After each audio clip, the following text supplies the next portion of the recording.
It's February 7th, 2024. I am at Joel Pearl, and it's time to get in the weeds. We're back home. We're on our channel. Jeremy Lambert is here. I am here. I live here. Basically, this is what we do. We're doing all right today. Jeremy's got his water. He's got hydration. He covers up his water now because they're not sponsoring us. So I get it. How you doing, Jeremy Lambert? What do you mean I cover it up? This is like a regular water bottle. It's is it? I thought that was okay. I thought no, it's not a plastic one. See? Listen to the sound of that. Okay. Right. That's actually pretty good. I like that. Yeah.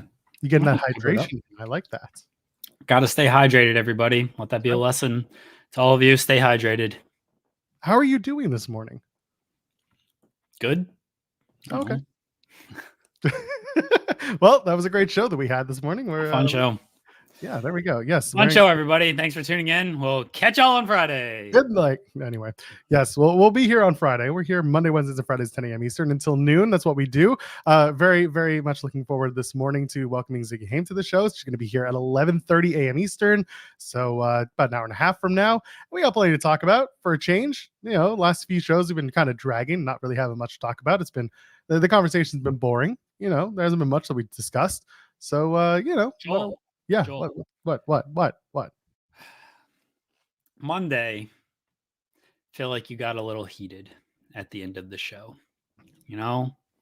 So I wanted to apologize to you for bringing that out of you. I don't like when you get mad, Joel. I don't like it. You know, I like happy Joel Pearl, happy-go-lucky Joel Pearl. There's no reason to get mad online about things. There's just no reason for it. So I am sorry.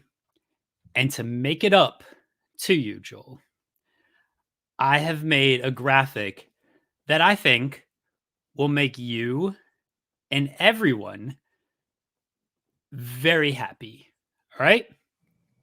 I'm already not looking forward to this. I'm already not looking forward to whatever you're about to do. I've made you a nice, happy-go-lucky graphic.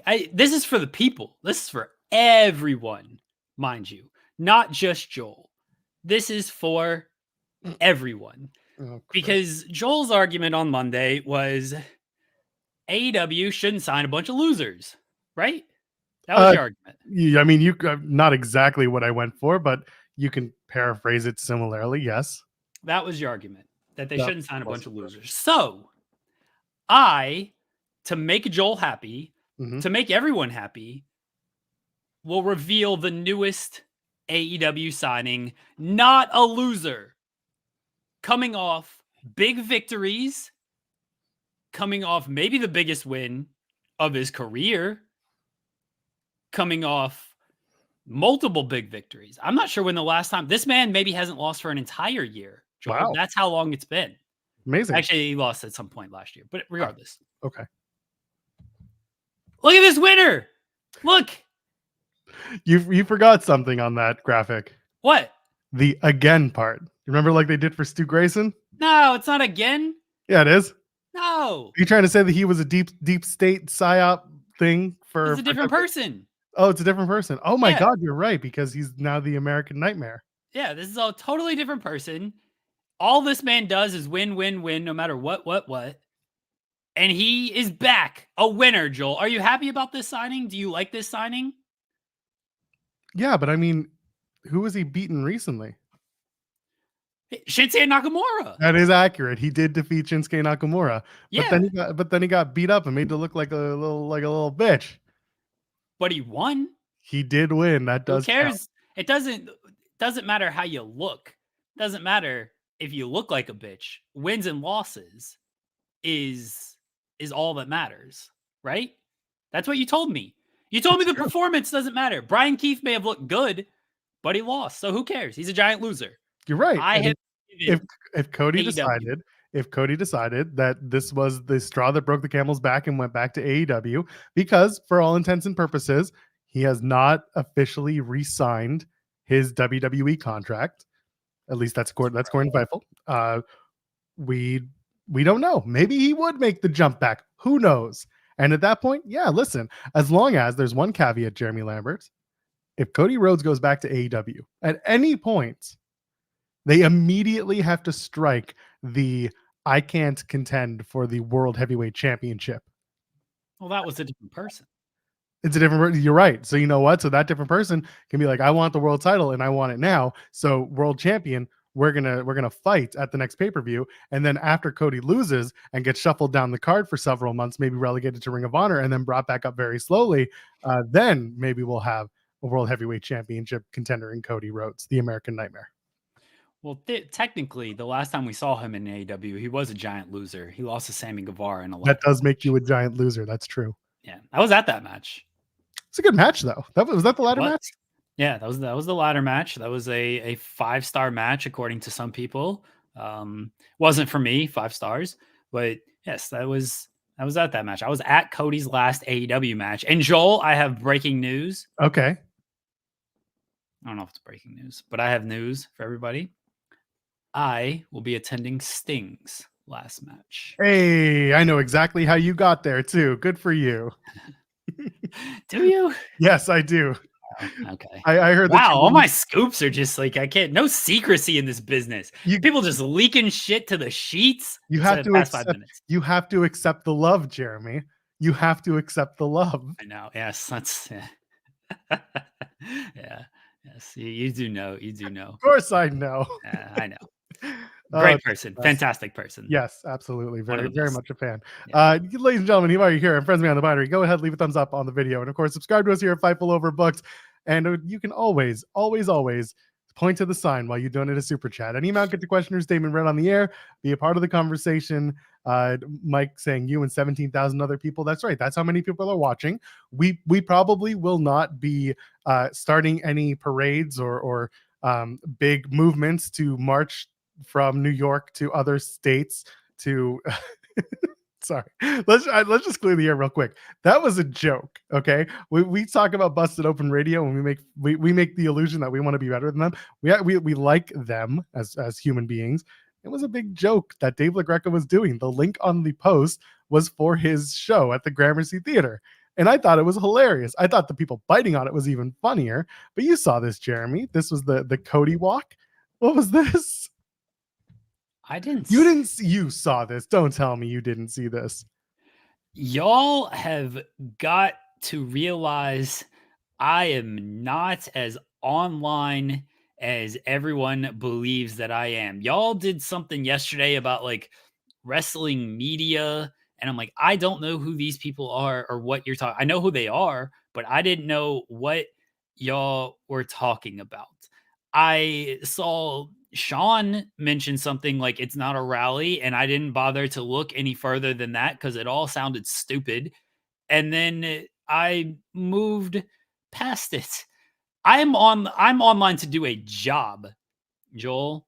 Like everybody in AEW who gets signed, I'm online to do a job. Yes. That's it. And I don't care about your stupid arguments or your petty nonsense or your fake outrage of stuff. I don't care about it. I don't pay attention to it because it does not concern me. That's right. And you know what happens? You know what I do regarding things that do not concern me, Joel? You shake it off. You know what I do? You shake it off. I mean, I do shake it off. But you know what I do? You sports bet on whether Taylor Swift wore red to the game on Saturday, Sunday. She's gonna wear red. It's Chiefs colors. Yeah, listen. If you go to betonline.ag, one of our main channel sponsors, you can bet apparently on Taylor Swift related Super Bowl stuff. I believe it. It exists. I'm probably gonna do that. Shout out to Kimmel for pointing that out last night. But you know what I do, Joel? You know what I do? What do you do? You know, and my advice to everybody when it comes to this: shut the fuck up. Shut the fuck up. That's it. That's all you got to do. Works every time. Works every single time. Kim Gray is in the chat saying that David Greca had to address it this morning on the show. So there you go. People got pre-mad. They didn't click the link. They should have. They would have seen that it was it was tickets to their show. It was a level of trolling that Jeremy would have enjoyed. I'm sorry you didn't see it, but I do like that we got to talk about it for 2 seconds. Hey, I appreciate the trolling. Good on LaGreca.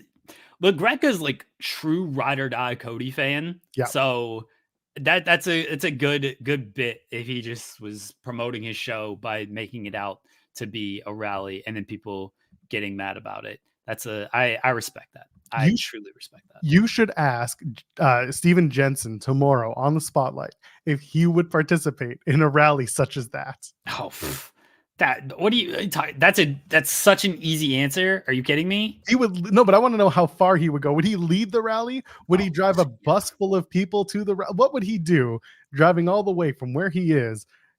He's in Atlanta. He tells us that all the time. I'm not doxing him anyway. Yeah. Would he drive from Atlanta to New York to make his point? Would he drive a busload of people? Would he go that far? Jensen would go wherever Cody Rhodes needed him to go and do whatever Cody Rhodes needed him to do to rally and get the point across. I have no doubts about that when it comes to Steven Jensen. So yeah, whatever is needed in terms of whatever the Codester needs, Jensen's there. He is, and so are y'all, and we appreciate that. Let's we can turn over a little bit. This morning, you were able to get an article out coming out of the Hollywood Reporter about a report of the TKO team, Ari Emanuel and Mark Shapiro, kind of pushing Vince McMahon's hand when it came to his resignation from TKO. You want to talk about that real quick, and then we can move along? Yeah, the Hollywood Reporter did a kind of a recap of everything that happened, and in that little recap, it said that Ari Emanuel and Mark Shapiro called Vince and said it would be in the best interest of the company if you resign. And I guess Vince obviously agreed because he did it. I don't know if he quickly agreed, but I think it was pretty obvious that he quickly agreed to resigning because 5 minutes after Slim Jim said, "You ain't snapping into shit," Vince said, "Okay, I'll snap my ass out of here." And then Slim Jim came back. So yeah, I don't think it was any big secret that there was pressure on Vince to do this. Pressure from who? Now we know it was the people above him, which is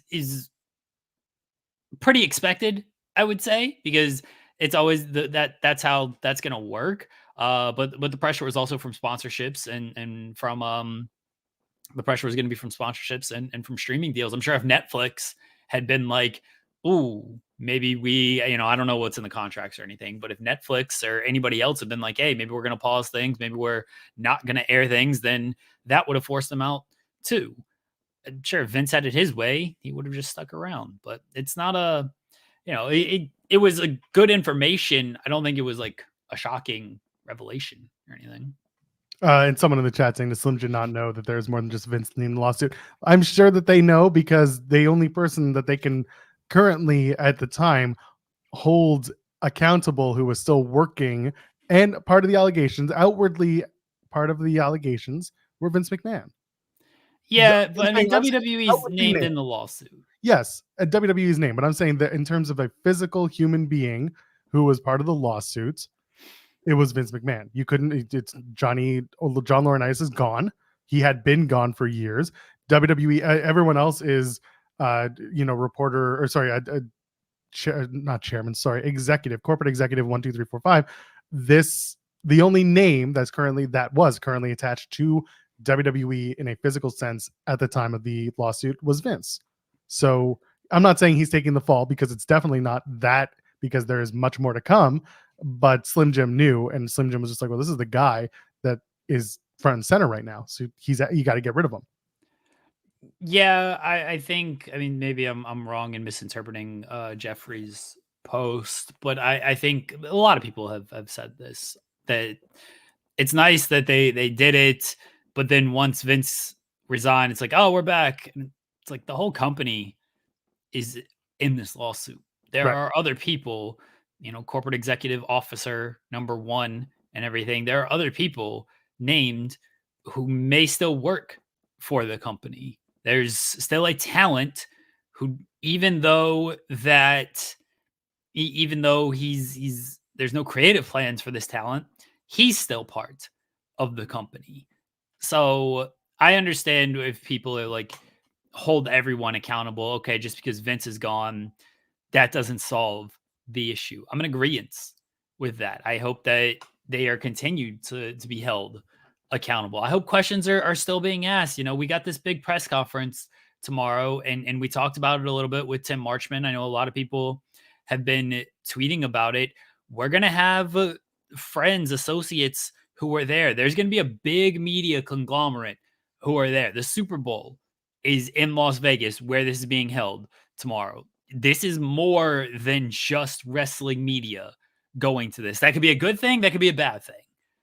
It could be, you're going to get random people from whatever outlet who only cares about The Rock and just wants to know about The Rock and WrestleMania. And maybe you're going to get people like a Dan Lebitard, somebody because I've heard him talk about the allegations and the lawsuit. Maybe somebody from his show gets to ask a question, and maybe they ask about the lawsuit and the allegations. My point on all this was, I hope if any of our friends, any of our associates get a chance to ask a question, I hope they ask about the allegations and the lawsuit, because they're going to explain the booking the way regardless. They're already gonna explain it. Triple H is gonna give his promo. The Rock's gonna give his promo. Roman's gonna give his promo. They're gonna explain it. You got a real opportunity here to speak to high-ranking a TKO board member, like a TKO. The Rock's on the board now. To speak to a TKO board member and to speak to an executive, these opportunities don't come along. I hope that the questions are asked about the lawsuit and the allegations, because that's way more pressing than a WrestleMania main event that is going to be explained anyway. And I hope that they're coached this time. I mean, I don't care if they're coached or not. I hope that they give I hope they spill everything. Honestly, I hope they're not coached. I hope they just fucking talk and they give up all the secrets. Yes, my point is, I hope we don't get we're going to pivot to the best week ever. Look at this match we're doing. Oh my God. And they're going to want to. They're going to want to. That's understandable. I just hope that they actually have a proper something in place, a statement, just a roadmap, a macro of how they're going to navigate this, because the last time they were put up front and center in the media, we saw what happened and it wasn't very good. And that's why you got to press on these things, because Triple H was speaking. He was speaking out there, and it wasn't always the greatest things that he was saying, but he was giving you an answer past no comment. And that's why I hope questions are asked to them. Maybe they do give you the no comment. Maybe they are more prepared this time around and they handle it better. But maybe they just continue to talk sideways and they give you what you're not expecting, and that's still a story too. But you don't know unless you ask these things. Someone on Twitter is asking if they can ban the media from asking lawsuit question. No, they cannot. They can strongly ask that you don't, but they cannot ban you from asking the question. Yeah, they can. I guess they can say before the press conference, no questions about the allegations or lawsuit. It's a legal matter. It's a federal investigation. We can't ask anything, or we can't answer anything about that. They can say that. That does not mean they are not allowed to. That media is not allowed to ask it. I will say, if they say that to start the press conference to the media, that would imply that if any question is asked about the lawsuit or the allegations, that will probably be the answer. If they say, hey, we can't answer any questions regarding lawsuit and allegations, it's under federal investigation, please respect that. Again, that does not preclude media. That does not prevent them from asking. I would still ask.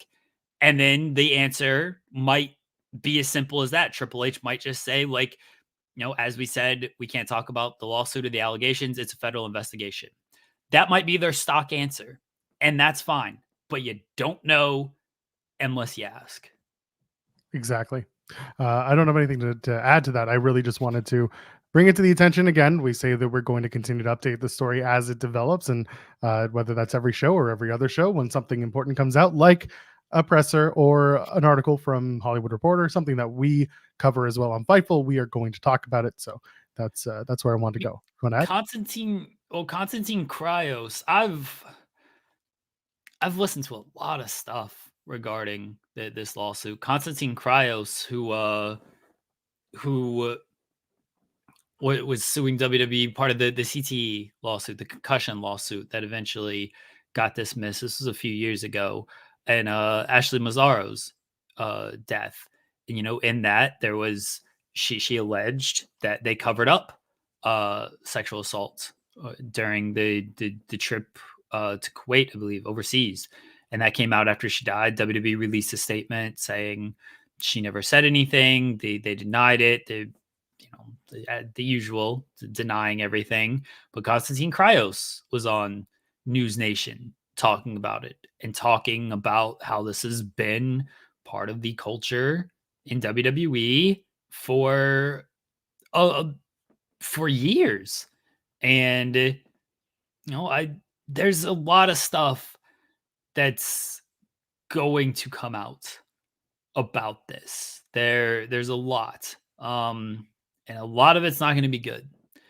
And I hope, as we say on this show, we're not going to ignore it. We will continue to cover it. I also hope people give us grace in that if we don't spend all 2 hours talking about that you understand, because Ryan saying, has anyone realized you're the gold mine for research on this topic? Like, yes and no. Like, I try to cover it as best I can. I try to find and listen to as many interviews about stuff as I can. Some stuff I'm even like, do I cover this? Is this an allegation? Is just this like I don't really. Everyone's gonna have an opinion on, like, Jeff Jarrett's gonna give his opinion on his podcast. Kevin Nash gonna, like, I don't care to cover that stuff because, one, I think some of these people's opinions are not great on it. But I do think that, I'm trying. Yeah, I do have a lot of records of transcriptions, but I don't always cover, a lot of the, like, past allegations and stuff. Like, it all I'm saying is, like, it's a lot. And, like, my head is very messed up from having to cover a lot of this stuff. And I'm very burnt out by having to cover a lot of this stuff. And so, again, I hope people will give us some grace of, we're going to also just talk about, like, wrestling and, like, have fun with a lot of this stuff. But we're gonna stay on top of it as best we can. Sorry, I went off a tangent there. My apologies, everybody. No, you're fine. This is just coming out now. TD Garden kind of pulled the trigger a little quickly, and on Facebook, people have got multiple screenshots. It's not just someone did it, and it's TD Garden with the blue check. AEW presents Dynamite and Rampage Wednesday, March 13th. It long speculated, long discussed. What could it mean? It's our friggin' thumbnail today. You gotta feel a little bit for Tony Khan, unless they're gonna spin this into, like, the moment was here. Now it's official, as announced this morning by TD Garden.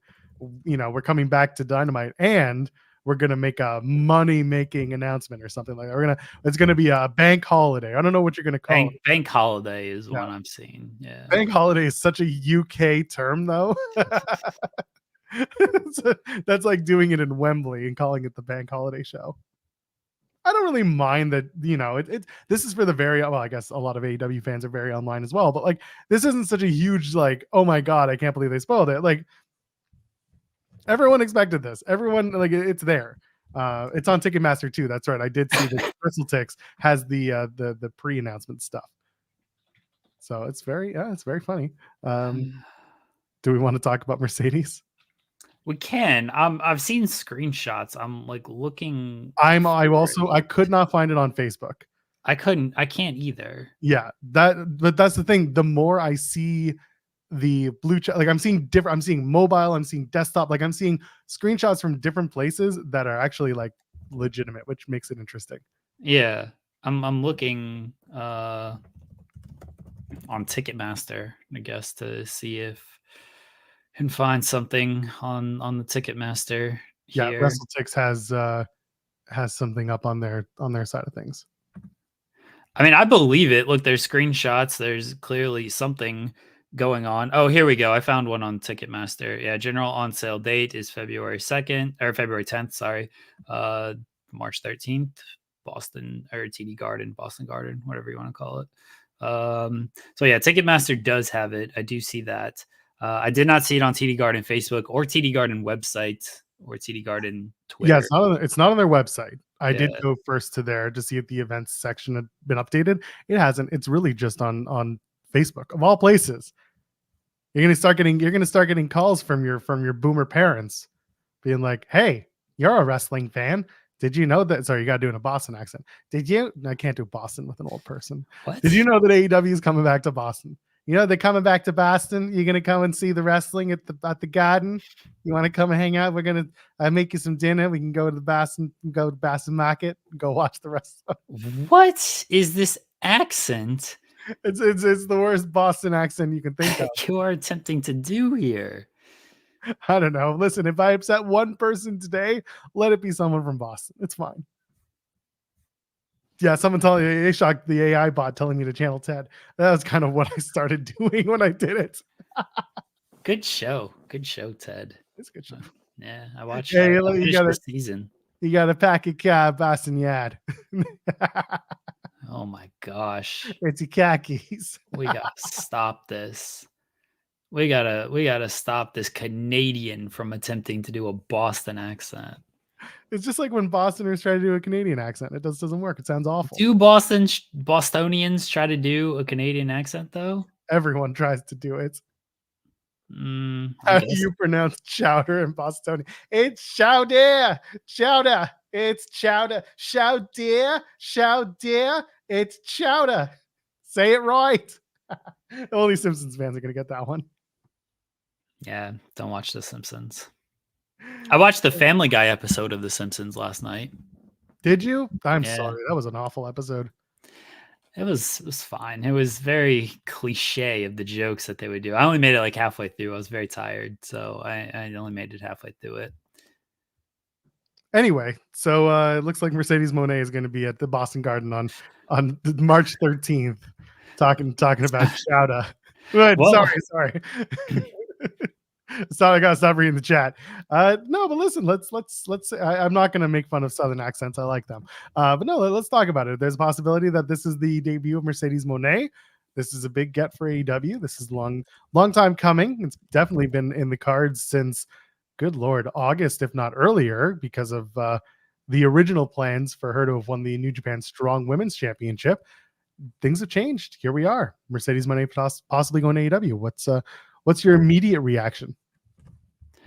I don't know if I have immediate reaction because we've been talking about it for months. It's been sort of hinted at on this show and even almost broken on this show. No, we don't break news on this show. I mean, check the archives, folks. Andrew Zarian had it, last week, I believe. It was last week, and then there was the one episode where we had to change it to the Where Will Mercedes Moné Land, and we basically did a lot there too. So I don't know if I got like a super immediate reaction. I'm excited about it. I've been excited about it. I said on the show months ago, they should do it CM Punk style. They should roll out the red carpet. They should make a big deal out of this signing. And that's seemingly what they're doing. They're doing the big TD Garden show. It's going to be built around Mercedes. And now they've got to follow up on it. They've been doing a lot better with the women's division. 2 matches on Collision, giving more people more screen time, building stories better.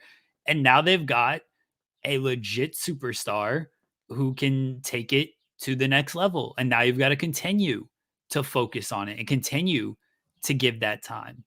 And I hope they do. I think they will. I think they understand how big this is. If they didn't, they wouldn't be doing this. But yeah, I hope they continue to build off of this. Okay, but what if it's actually Okada and not Mercedes? That would be hilarious and awful at the same time. When you mentioned the CM Punk debut, I think it'd be also very funny if Mercedes comes out, points to the rafters, and says, "Julia Hart, I'm coming after your TBS championship." And it's just Julia Hart and House of Black standing in the rafters.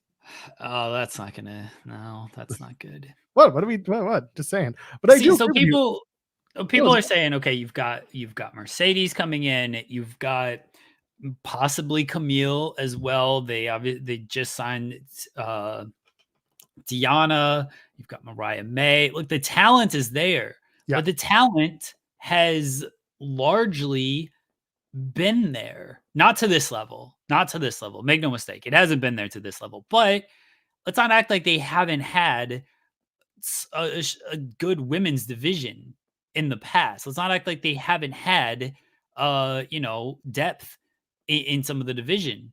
It's been the focus on these things. Athena's been there for a year and a half now. They decided to put her in ROH during that entire time.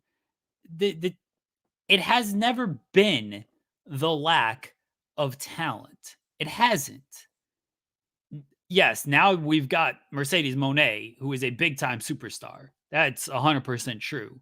Remember when Saraya came in? People thought that was the big boost, right? And Saraya turned out to, I don't know how often she wants to wrestle. I don't know how, she said it in interviews that, she doesn't want to wrestle too often. She likes being on the outside. And so they didn't put her on the level that I think a lot of people thought they were going to put her on when she made her debut. You've got to now actually just do something with all these women. And they have done a very good job recently of this. Again, I point to the 2 matches on Collision, and then I just the overall presentation on Dynamite. But this has never really been a lack of a talent issue. This has always been a lack of a care issue. Joel and I said on this show almost a year ago. I know we haven't done the show for a year, but like just a while ago of like pick 8 women, build around them, and go from there. And we picked 8 women who I think everyone agreed is super talented women. And then they just didn't do it. It was just one thing. So that's all. That's what it is. The talent's been there. And now you got to really just follow up and actually go full bore with all of this. And I hope Mercedes is that she should be that person that you fully build around and fully commit to. Yeah, and so I largely agree with the conversation. Chi-Town's person sends a super chat saying AEW's women's division has been better than WWE's in 2024 so far. I don't know if I fully agree with that. I think there are a lot of standouts in the WWE women's division, but I also think that AEW's women's division is starting to get a little more shine, and that is something that's been helpful. And he says y'all like Valhalla matches. No, that match sucked. It did suck. Yeah, and like again, bless people like. Sorry, I was thinking of Sophia Cromwell was her NXT name. Maxine Dupree. Maxine Dupree. Thank you. I don't know why I always default to her NXT name. Anyway, Maxine Dupree. On NXT TV like once. Don't know why. My brain just does it. It's just a more authentic name. Anyway, Maxine is, I've watched so many interviews with her and she is a gem of a human. She's learning. She's not a great wrestler. AEW's women's division is starting to finally get the shine that they deserve because, like Jeremy said, there is no lack of talent. There has been a lack of time and a lack of, for all intents and purposes, storytelling. This has been kind of the way that they've done the women's division since the dawn of AEW has been, big signing, title shot, down to the bottom. And I'm nervous that Deonna Purrazzo is going to get the same treatment given the way that they debuted her given the way that she's going to have the match at Revolution. And then Mercedes is going to come in and it's going to be, oh shit, what do we do with someone like Deonna? Because Mercedes is, not arguably, she is. She commands a bigger name right now than Deonna. That doesn't mean that Deonna Purrazzo cannot be a top level star in that division. It just means that perception wise, Mercedes has a different brand of fan base. Now, what that means for AEW on the positive is that bringing in a rabid fan base, hopefully that rabid fan base then splits off and starts latching onto other people in these divisions and wants to support them and see them more frequently, and therefore you start seeing a rise in popularity when it comes to certain wrestlers, and therefore the storytelling builds, and therefore the company builds, and therefore you start seeing more and more wins for AEW from a business standpoint. And I think that is a huge opportunity with someone like Mercedes. I'm not saying that's going to happen. I'm saying in a perfect world there would be some people who latch onto other wrestlers because they saw Mercedes and they said, she's great, but I like this person too. So there's a possibility that this kind of brings forth a resurgence for a women's division that's needed some sort of resurgence. But we're going to see what happens come March. It could also turn out to be, Mercedes versus everyone. And that's not to say that Mercedes comes in and demands everyone does something for her, but no, that the fan base is just like Mercedes or nobody. And that wouldn't be great either. So again, I hope that the storytelling changes. I hope that someone like Deonna continues to get the opportunities beyond just the one title shot at Revolution and then falls down the card. I hope that's not what happens moving forward. Yeah, that was where I was worried when Deonna got signed and immediately put into a program with Tony. Is okay, this is good. This is good for Deonna. It's a good showcase for her. But if she loses, where does she go? Because we'd seen that. Usually it was with Jade. A signing came in, lost to Jade, and then just kind of floundered a little bit after that. Now if Deonna does lose, I guess she could go after the TBS title, but just put some care into the division. That's all you got to do. I hope Deonna stays as a top notch player, because I think the concern with her was potentially promos, and just presentation, not outside of the ring. But like, I think she's knocked all that out of the park, and like, she's proven she is a top level act. Again, the talent's there. The talent is 100% there. You all you got to do is just put the care and the focus into it. That's it. And they got plenty of TV time to do that. By the way, they got all the TV time in the world right now to do that. We got the two women's matches. We've got the two women's matches since on Collision in recent weeks. They're doing good with Dynamite, getting women featured. They're doing some like B stories on Rampage. I'm not the Ruby Saraya stuff isn't for me, but at least they're on TV. At least they're getting featured. At least leading to matches. Like, we're gonna have Saraya and Ruby against Willow and Stat. So like, they're doing a whole lot better with that than they've done. It's just continue it. That's it. Just continue it. And I think having a cornerstone, this is not a knock on the previous women, because I think they've had cornerstones in the past, but I think everyone knows Mercedes is a different level. Here's a litmus test. Because Battle of the Borts is not considered an important show, why not see if an all women's Battle of the Borts would do anything different? I like calling it Borts because they haven't put any. Let's say they cut fine Battle of the Belts. We'll give it some traction. They do an all women's version. They put the TBS title up there. They put the AEW Women's Championship up there. You take an outside Women's Championship. The Ring of Honor Women's Championship is something you could bring up for Athena. I'm not saying championships have to change hand, because normally Battle of the Belts doesn't have that, but you give us very competitive title matches across the women's division in AEW, and maybe one from an outside partner. Could be CMLL, wouldn't be AAA because they're floundering. But regardless, you bring in a fourth match and you have a women's Battle of the Belts night. And that would be, because Battle of the Belts has not been seen as like this huge event, you kind of give it something and you give it the opportunity to be something different. We have a guest appearance, as we typically do. Hello, Sean. Hey guys. Sean. What's up? Oh, just talking about women's wrestling and how much we love the city of Boston. Hey, what's this big dumb bitch doing in your chat? This guy's an asshole. We also got a super chat message. Just to be frank.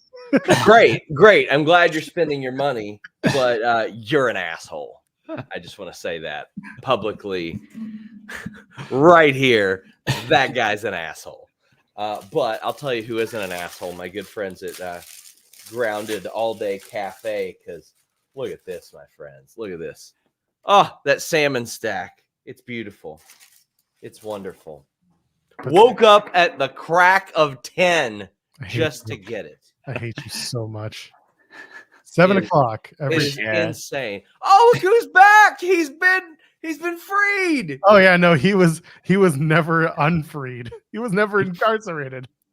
What happened? I don't know. I think he just didn't. You got to reset your router, King Potato, and we got it back. Oh my gosh. So TD Garden posted something interesting. I'm sure you guys have talked about it. Yeah, we were in the middle of it. Yeah. So let's see here. I feel like I reported a lot of information that was hold on. And I'll address this little dipshit right here. Sean blocked me on Twitter for pointing out that Matt Riddle was a sexual assaulter and I'm the asshole. No, here's what we're gonna do. We're gonna type in your little Twitter handle and my name, and oh, look what comes up. Dozens of tweets, derogatory tweets about me. But this show isn't about that. And it's not about Matt Riddle. It's about how right I was about something else. The Mercedes showed up in the Rumble. Yes. Number 32. Yes. She debuted in Newark and Daly's Place and all that too. She did all those things. Can't forget Bossier City, Louisiana. She's going to be in Phoenix tonight. She's going to leave a footprint. It is in Phoenix tonight, isn't it? Yeah, okay. Yeah. Okay. Is this their first show in Phoenix? Or no, I don't think it's their first. No. It may be the first one at the Footprint Center, but I don't think it's. But I mean, yeah, like obviously AEW can't do much about that, but wish there would have been a little more synergy there, I'm sure, within the companies. But we're gonna have it. We're working on nailing down a lot of the details. There's a lot more being loose-lipped today, obviously, and during AEW we should have some significant information. We're also gonna have a lot more information around. List goes on as well. By the way, Corey Brennan's been killing it with the NXT news. That guy is doing great. I'm so happy about that. But yeah. We're probably going to bring him on at one point to talk about all that stuff. He's Irish. Oh, never mind, Corey. Okay, fine. We're just not going to do it then. He also he's got an interview coming out, doesn't he? One dropped yesterday. Yes, he's got more coming. Okay, good. Yeah. Jay from OTT. Yep. And he's got a bunch more coming though. He's interviewing all the Irish talent. Yeah, he's doing great. Someone on Twitter is like, Bossier City. They should have done it. That's what I thought it was called. I ain't never been there. I had never heard of that place. How the hell am I supposed to know what that is? Well, it's the city of bosses, or I guess bossier bosses. I don't know. I've never been to Louisiana either. Have I? I've never been to Louisiana. Next time. What do you all think they call it? What do I think they call the show? Bossier City, isn't it? Yeah, it's Bossier City. Oh, the TD Bank show. Yeah. Or TD Garden show, you piece of shit. Don't say TD Bank. I don't know. It's Toronto Dominion Bank, and I'm in Toronto. Copyright right there. Yeah, let them have it. They'll call it the money clip. And really, and then it's Okada. And then it's Okada. Big business. Big business. Yeah, big business. They'll call it AEW's money extravaganza. I don't like that. No. I'm trying to think of the worst possible names here. They can call it Moné in the Bank, and then the swerve is they actually just got a little scrappy to perform there. That'd be great, though. Money in the bank. Show it what you drank. Remember when they put that on a SmackDown game, and it's like, well, that just makes sense. Good song. Little Scrappy rules. Love it. He does rule. Yeah, I hope they take a shot at Jason Tatum and his fraud legacy. I'll take that. It's like an actual champion is going to show up instead of these fraud Boston Celtics you got to watch for 41 games. That's fraud? Yeah, Boston Celtics. Yeah, frauds. I mean, I feel bad for whoever gets the cross promotion for the Saturday Collision that week, because that's St. Patrick's Day Slam, isn't it? That's usually St. Patrick's Day Slam, because the 17th is a Sunday this year. Maybe not anymore. They're gonna call it St. Moné's Day. That's okay. That's okay. I'm not fully disappointed in that, Joel. Call it Moné Ball. I don't know about Moné Ball. I don't know about that, because that's usually like you're not spending a lot to build like a roster. I don't know how much she got. Yeah, I guarantee they spent good money on. They gotta call Here Comes the Moné just to really screw with people. I mean, I don't know. I heard from people on Twitter that AEW couldn't afford these people. Well, they're true. This was a sweetheart deal that they got. Yes, I'm sure.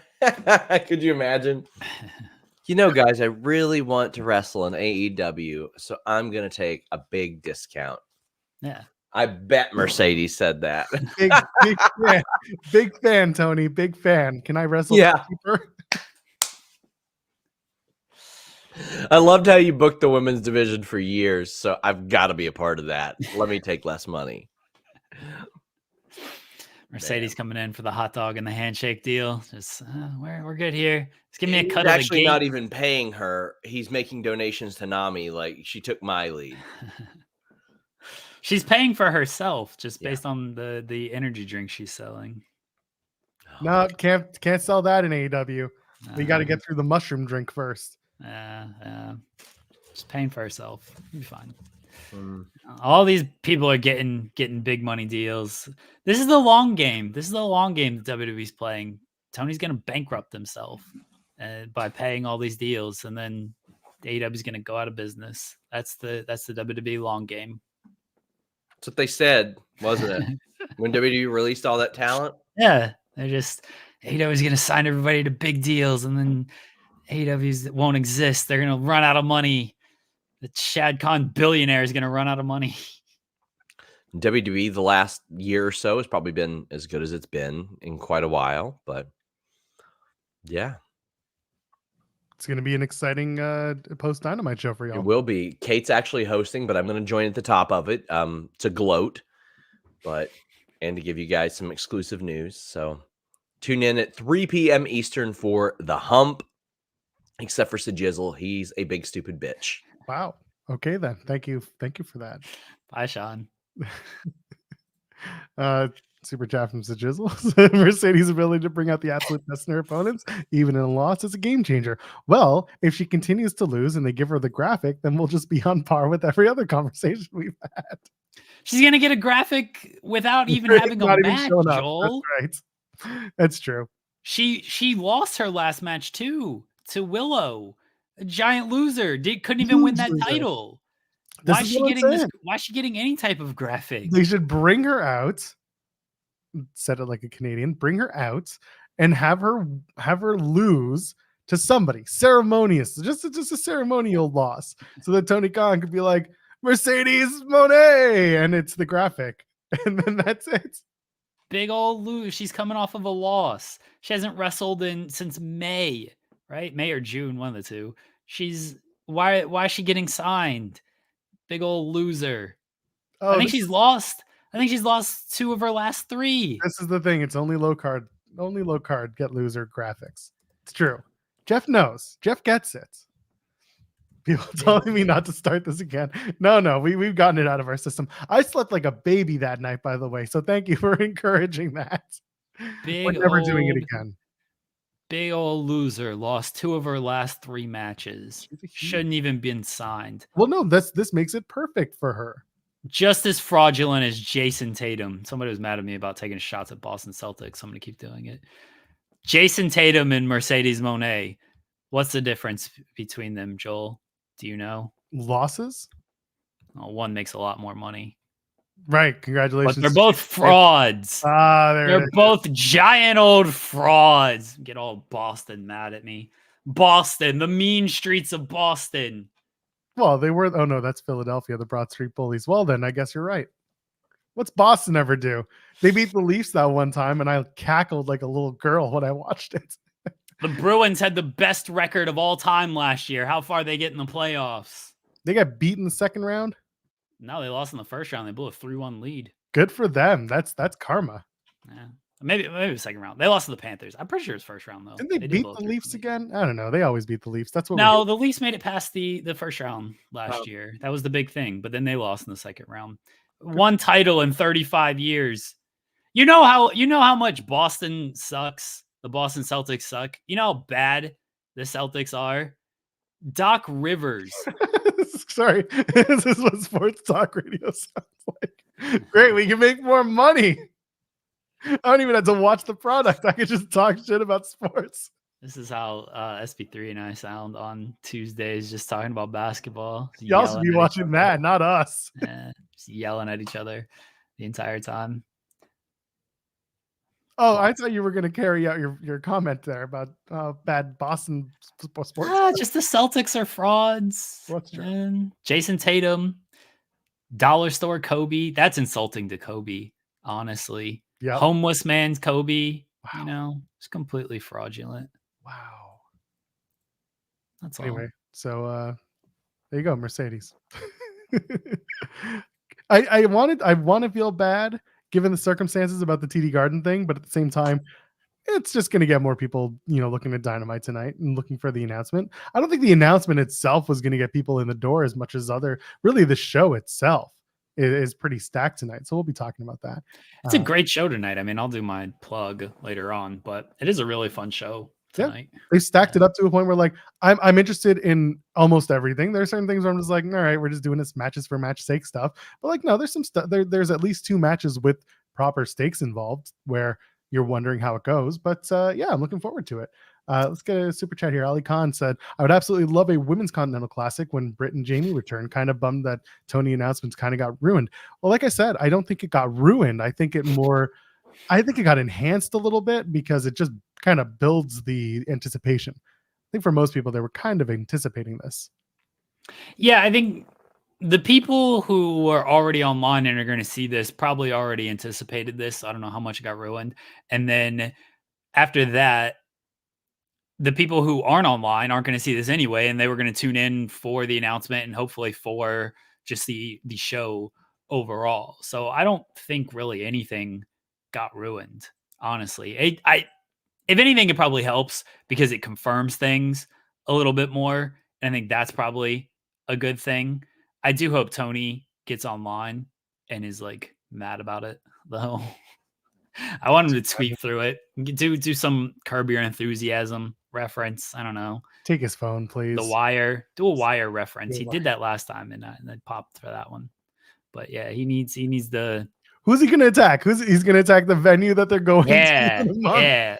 Could you imagine if he goes out and all of a sudden it's just like, well, TD Garden is no longer hosting AEW Dynamite and Rampage. You can look forward to watching us at the Agana Center once again, where 3,000 people fit in the building. TD, he should he should say TD Garden broke their NDA, and then. Oh no, we can't do that. Oh, I was that was poor taste. No, I know. It's easy to do that. Yeah. Oh yeah, Tony goes after. You know what? That would be a huge babyface move. Tony going after Ticketmaster. Going after Ticketmaster like, would be go good. for it. He'll be like, no, you can't get your tickets on ticket. It's only on Access Tickets, and people will be like, it's not better, but I guess it's better than Ticketmaster. You can only get your tickets by going on betonline.ag. Oh man. Ali had mentioned the Women's Continental Classic, and that's something that you and I kind of talked about as potentially being a thing somewhere down the line, not necessarily right after the Men's Continental Classic. Don't do it for a Continental Crown. You would do a big tournament that is involving the women's champion and the winner is the women's champion. What did you think of that? Say that again. You do a Continental Classic for women, but instead of it being for multiple women's championships across brands like they're doing with Continental Classic, just make it the women's championship, but you do the same format as what the Continental Classic was for the men. No, we need more titles, man. Stop it. it. We gotta have more titles. We gotta put the New Japan Strong Women's title on there, the ROH Women's title, and then create the AEW Women's Continental title. That's the only way to do it properly. Woof. Sounds awful. There's no collision scheduled for the 17th because there is a thing that week, isn't there? I don't know. Someone had mentioned this. There was a February reason why there's 17th? it's preempted for someone's All-Star game. I think isn't the NBA Oh, All-Star? the NBA All-Star game? Yeah, that makes sense. Yeah, so it's preempted. That's why there's no collision that week. Just someone on Twitter mentioned that, so I'm putting it out there for the Twitter watcher out there. They should have they should get like they should have the AEW people in Indy. I think the All-Star game's in Indiana. Have it in Indiana. Have some AEW people in Indiana for that. You know, we saw Saraya suplex the Suns mascot last night. That was the thing that happened. Yeah. So let's have AEW in the skills competition. I bet a lot of them they're all better than Jason Tatum. Please never drop this bit. Yeah, there's have Hook. Jason Tatum. Yep. He goes up to Hook. He's like, "Hey, what do you think of my skills? Do you think the Boston Celtics are going to win the title? Do you think I can lead the Boston Celtics to the NBA championship this year?" And Hook, he's eating his pizza or his chips or whatever he's eating, and he's like, "Fuck you." And then Jason Tatum goes cries. There you go. Fraud. Poor fraud. Fraud. That's right. Fraud. Anyway, yeah, so the Continental Classic for the women, an actual Continental Classic, not for multiple championships. I would be fine with that. It's not like Eddie's gone back to Ring of Honor to defend that title. No, Eddie hasn't been on Ring of Honor TV at all, has he? I think he's done it once since winning, but other than that, it hasn't happened. He's had proving ground matches on AEW Collision, and and then people get jobs off of losing to him. What? So why can't I get a job based on that? What's wrong with me? Based off of losing? I got to stop winning, Jeremy. I win. How you got this job? Tell me about it. I failed my way up. Speedpunk sent a super chat. You can also send a super chat over here on the channel. Cardona and EC3 used light tubes on the NWA on the CW premiere. It was a cool match. They did a black and white thing like Raging Bull. I'm assuming they just replayed the last pay-per-view match. Yeah. Which is something, because there was no buzz coming out of that pay-per-view. I couldn't find, because it didn't air live, and it was the same night as like some other stuff as well. But like, I couldn't find results. I couldn't find anybody talking about it. For all we had known, Matt Cardona was the new world champion, and no one knew because there was no buzz about it at all. But they're on the CW app. Good for them. Hooray. It's really, yeah, they're on and they've been on the CW app for a little while. I guess now they're starting to. Well, now the shows are like new. They've been on the app, like shows from like 2 months ago were on there. Now it's first run shows are on there. What if they actually end up just doing a Blood and Guts are back at TD Garden? And that's all it is. Oh, what would be the Blood and Guts match this year? Probably Jericho and Friends versus. Oh, fuck that. Cows family. You think I'm kidding, but it's probably that. No. If the Young Bucks get a few more friends and they all go heel, they can take on a group of people. Edge, Christian. It could be the patriarchy +1 versus. I don't know. There's nothing has been cleanly said, but it really does feel. Like, is someone saying BCC versus CMLL? I wouldn't do that in Blood and Guts. I think you put that in Arena Mexico at a Fantastica Mania. That's a good show. Planet Jarrett versus CMLL. Planet Jarrett. Are they wrestling again? Are they ever going to wrestle? They're just like doing a bunch of like skits and talking about like, I'm the quarterback and I call the plays, and then nothing comes of it. Yeah, no, that's pretty much what happens with most things he does. I like Jeff Jarrett. He should be wrestling. He should be winning some of these titles, honestly. Yeah, okay. Have him wrestle have him win the Continental Classic. There's a lot of titles. Why shouldn't he win some? It's true. He should go back to TNA, do a stint there, beat Moose, do the whole thing. I'd be fine with that. Okay, good stuff. Yeah, someone say Undisputed Elite versus the Bullet Club Gold. That's the other thing too. Like MJF with a group of people versus the Undisputed Kingdom. MJF is not re-signed. Let's not put that out there. He's still a free agent. I haven't said that he's re-signed. I just said a returning MJF. Okay. Well, we don't want to, spoil too much here about MJF. He's not under contract right now. We can't talk about that. Well, when Tony Khan has a big announcement and it's at the arena in Long Island, that's currently UBS Arena on Long Island, we can make the assumption that it will be the return of MJF signing a long-term deal on the back of Tony Khan. Is he going to lose? He's coming off a loss. He's got to win. So, no, he's coming off a loss. It's perfect. He signs the contract and says, I'm back, baby. And I'm coming after your AEW World Championship. Why would you sign the guy who just lost the title? It's very possible his best days are behind him. The championship window is very short, Joel. And so he just lost the title. It doesn't feel like you should invest much money in trying to re-sign him, honestly. Yeah, well, maybe he'll work on a sweetheart deal because he really likes Tony Khan. But I don't think AEW should re-sign him. Oh, well, now he's got to go to AEW. Where's he going to go? NWA?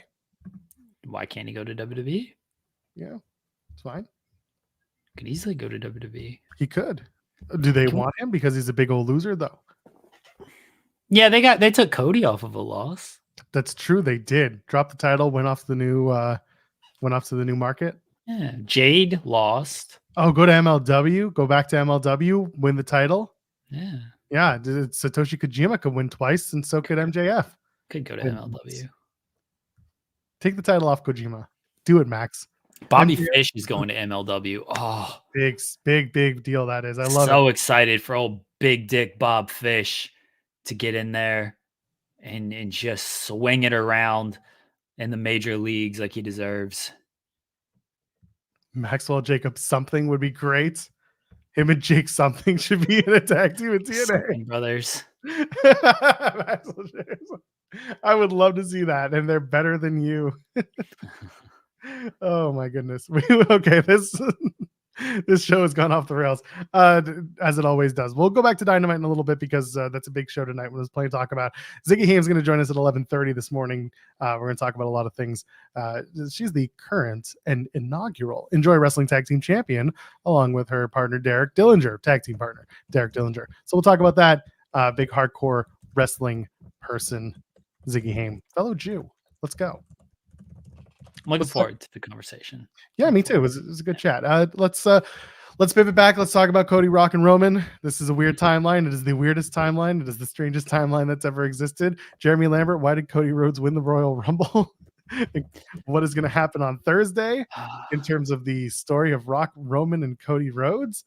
And Seth Rollins is out here now saying, Rock, welcome back, but we don't need you. What are we doing here? I think that Cody on Thursday should just step aside properly and just say, I don't want to ruin WrestleMania. We were all grateful that The Rock came back. He's a big star, not only in wrestling, but in entertainment and sports. This is his moment. Please cheer, please clap for The Rock. I'm stepping aside from WrestleMania and I'm going on a sabbatical. And we just don't see Cody for a while. Maybe he does the Sting bit where he's just in the rafters for a year. Could you imagine if they put him up in the rafters for a year and then WrestleMania 41, we get Crow Cody against Roman.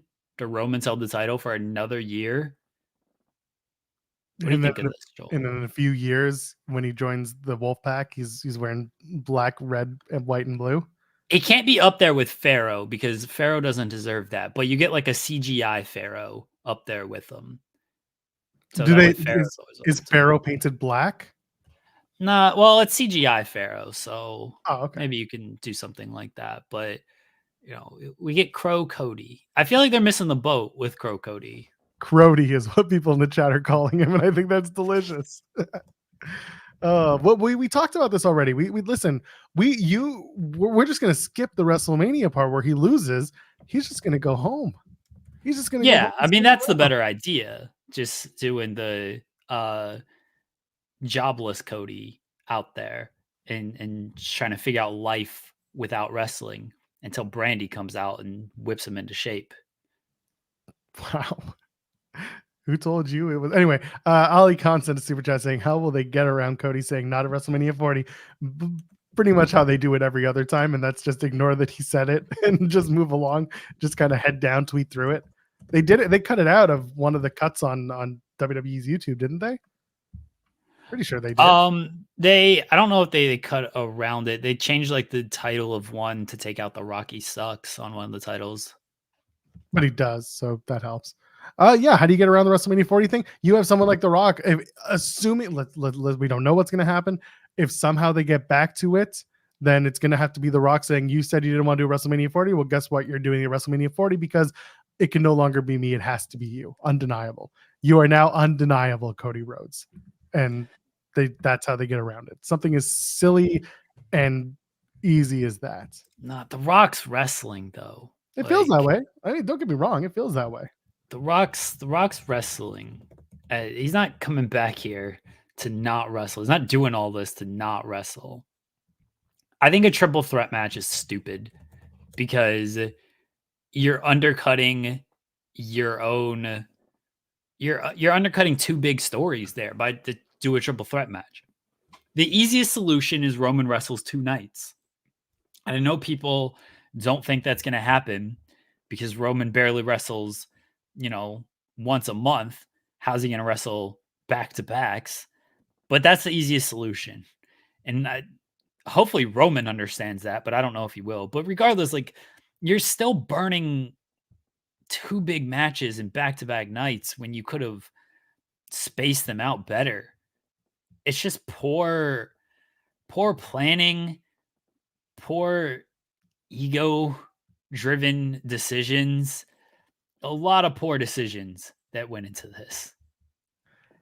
It's from a storytelling perspective, absolutely.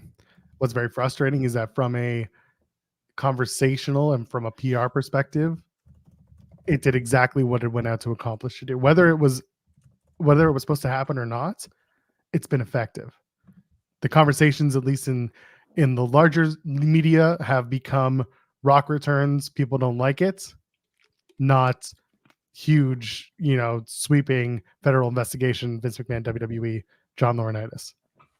The conversation has changed for now. That doesn't mean it's going to change forever, but after having several weeks of being looked at in a very negative light, rightfully so, they have changed the conversation to, oh, look at us, look at our storylines. And that was effective for WWE. But the storytelling still sucks behind it, and it's what has to be, dealt with next.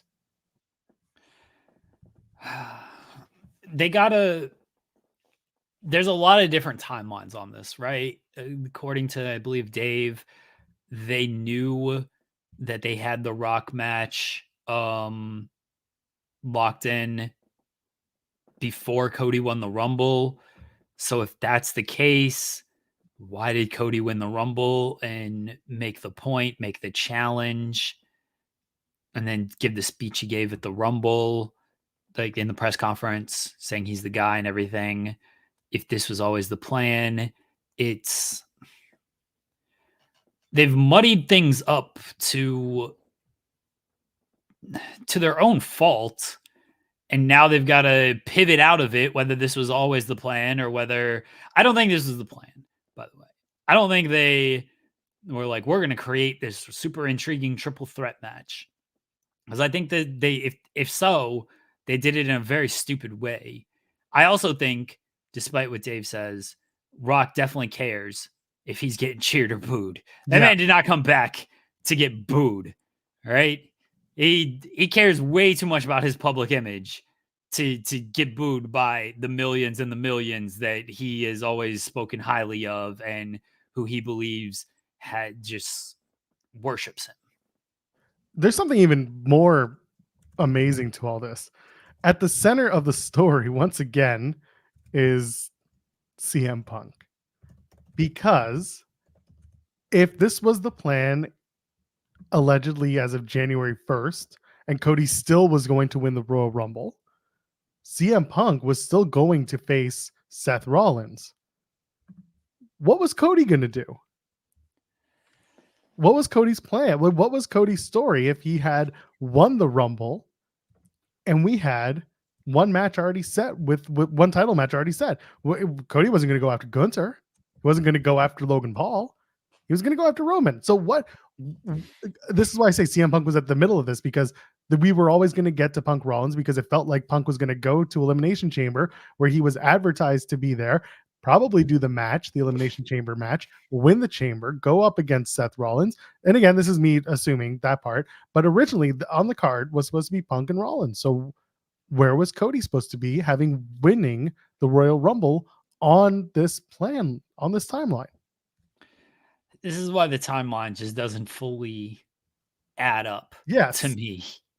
I know maybe it was Sean, but it seemed like there was not many people who knew of what was going on, and from the WWE side. Maybe Ari Emanuel and Mark Shapiro knew what was going on, but from the WWE side, doesn't seem like it. With The Rock coming in, Senor Nerd says Cody and Drew, perhaps. For what? I mean, that's why. It's like Wrestling News Co., who after Monday was like, what if the WrestleMania presser happens and then out comes Okada and he challenges Cody? And I say, to what exactly? Because Cody won the Royal Rumble. He's supposed to have the match at WrestleMania for the title that he picks. Well, what have we established that winning the Royal Rumble gets you a shot at WrestleMania that year? Can it not be? Because it's an annual event, much like Money in the Bank. It lasts for a calendar year. Yeah. It's if something only goes, if something is an annual event, it goes for a calendar year. That's the way it goes. Every year it resets. Every year, just like the rankings. Every year. I think people make that assumption, but we've never fully checked into this. Right? We've just assumed, oh, you win the Rumble, you get a shot at WrestleMania this year. Nobody's tried. This is where Cody should break the mold. Nobody's tried to say, oh, I won the Royal Rumble this year, but I want my WrestleMania main event at WrestleMania 41. You know, why doesn't he try that? Nobody's tried it. Be a groundbreaker. Are you trying to say that someone on Thursday should ask that question? Yeah, Cody, by winning the 2023 Royal Rumble, do you think you should headline WrestleMania in 2024? No one's tried it, Joel. All I'm asking is for maybe try new things out there. Break from tradition. I'm receiving messages from the ITW anonymous general manager, easy for me to say, saying, quote, Jeremy's getting into the laws and bylines, fine print on the contract. I think the Triple H read this. He has been briefed. All I'm saying, I'm sorry for preventing new ideas. All right? I'm sorry. Why wouldn't someone attempt this? Why? Oh, here we go. This is it. Rock and Roman for the BMF title. Let's go. Connor just sitting there waiting for his shots. Has that anyway. So people are saying, oh, what happens to the Royal Rumble winner next year? Well, they get 43. And they are allowed to. They are allowed to. There's 2 championships. They can go into another champion. They can challenge the other champion, or they can say, I want this champion too, and it becomes a triple threat match. They can still pick the that year for the Rumble if they would like to. Or maybe if they actually have a young person win the Royal Rumble, I don't know, who's young in that company? Everyone's LA Knight is super young, right? Hello, fellow kids. All right. So maybe if they have a young person win the Royal Rumble, they're like, you know what? I'm only 22. Braun Breaker. How old's Braun Breaker? 26, 7? Okay. He's actually pretty young, legitimately. All right. So maybe if Braun Breaker wins, he's like, oh, I'm 26. He's 26. All right. Maybe I'm not ready. But you know what? A decade from now, I'll be ready. And then Braun Breaker, when he's 36, comes in, rolls into WrestleMania 50, and is like WrestleMania 50, Braun Breaker, by winning the 2024 Royal Rumble. He's getting his shot in 2034, whatever the math is there. Why not? When does Nicholas? No one has tried this. when does Nicholas get his rematch for the tag titles? He deserves that too, man. He never lost. That's true. He lost. I'm just saying people should try out new ideas. People should just go for it. Just go for it. Let's just get a couple super chats here. Chi-Town Spurs saying, "What if Orton steals Pharaoh to set up a feud for WrestleMania?" Listen, man, there have been worse feuds over WrestleMania. Remember Edge versus Booker T for the shampoo? Yeah, that was a great feud. Story. It's true. That's my kind of wrestling. Do you put the dog in a cage and you suspend it? But no, that's kind of Pharaoh, man. Pharaoh's already been through a lot with the fireworks and stuff. We need to protect Pharaoh. Okay, I do agree with that. Yeah, we can't have him like being stolen or anything. We can't do it. This is great. ITW general managers just said, this means there will be some rumbles where everyone catches in their IOUs at the same time. Yeah. And the whole match ends up being another rumble. 30 people holding onto their shots. That'd be great. It's Rumbleception. Do you imagine if like Braun Breaker wins, but then like he doesn't cash in his Rumble ticket, goes to like AEW and stuff and does a bunch of stuff, goes to MLW and NWA, wins all, and then he comes back when he's like 45, and then he's like, hey, remember 2 decades ago I won the Royal Rumble? Now I'm back and I want my shot at the WWE Undisputed Universal Galaxy Brained World Heavyweight Intercontinental Championship. I want my shot at that title. I want to finish my story that my father and my uncle could not finish. And all the people are like, long-term storytelling, long-term story. Like they're all freaking out. Like, this is cinema. Look at the long-term story they told with that. And Roman Reigns is like, no. Just decides he's not going to defend the title. Yeah, he's just like, never happening. Chi-Town Sprint sent a super chat saying, if not for Jack Perry, none of this happens. Who is a bigger influence in pro wrestling right now? That's true. The scapegoat does have a claim to fame. He should be a WWE Hall of Famer this year. Gabe Kidd called him a twat. That's one of my favorite words. It's a great word. It's such a good word. Just twat. It's offensively inoffensive. I love it. Thank you, Gabe Kidd. Thank you for using that. So, you think they just sit around the locker room and be like, what kind of words can you say that you can get away with, but you don't normally get away with? And so just Mikey Nichols, just a twat, just didn't even like no anticipate, just said it. Didn't even wait. And Gabe Kidd's like, twat. That's the word. Our pal Drew Nicholas, who moderates over on the Dynamite post shows, says Money in the Bank briefcase was changed to any title. So why can't the Rumble winner choose a WrestleMania? No, he can't choose any WrestleMania. Why? Because there's 2 titles for the Rumble winner to pick from, much like the Money in the Bank briefcase. Is this in the fine print? There's 3 titles for the Rumble winner to pick from. Yes, that's true. Thank you, Charlotte, for setting that precedent. Has anybody checked the fine print of the Rumble contract? Does it say you get a shot at this year's WrestleMania, or does it just say at WrestleMania? It's at WrestleMania, but it's not specified what year, not specified what number, just at WrestleMania. WrestleMania is every year. Could be any WrestleMania. WrestleMania Real Glass. Anyway. I'm just saying people should look at this and check the contract and check the fine print of the Rumble contract. Maybe Piledriver Finishers got it right. Maybe we can go back in time and we can rewrite, much like WWE 2K24, 40 years of WrestleMania. We can rewrite the history of WrestleMania and we can insert Cody Rhodes into WrestleMania 12 between Shawn Michaels and Bret Hart and make that an Iron Man triple threat match. Why not? We're That capable sounds of these things. awful. Have they done an Iron Man triple threats? I don't think so. They did that wacky little thing with Stevie Richards, Kurt Angle, and Chris Jericho, where like there was the 2 titles. Yeah, the 2 out of 3. Yeah, that's 2 out of 3 yeah. falls though. That's different. Right. Took me a minute to remember Stevie Richards was in that match. All I'm saying is people should create not their own narrative, but people That's should. control, by the way. Yeah. I like creating narratives instead of controlling narratives. Yeah, because controlling is like fine, but like if you create it, that shows real thinking. Controlling still means someone else did it for you. You're just kind of trying to make it your own. Creating shows real genius. Create your narrative, people. Don't control it. I mean, you can create it and then control it. Creative control. That's always the best.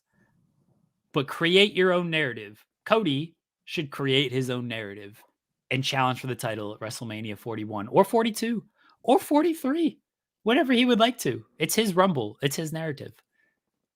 I made a mistake. Drew does the moderating for the Collision post show, but if Luis ever wants to give up the Dynamite post show, he can do that too. A couple more super chats, and then Ziggy Haim's going to join us about 5 minutes from now.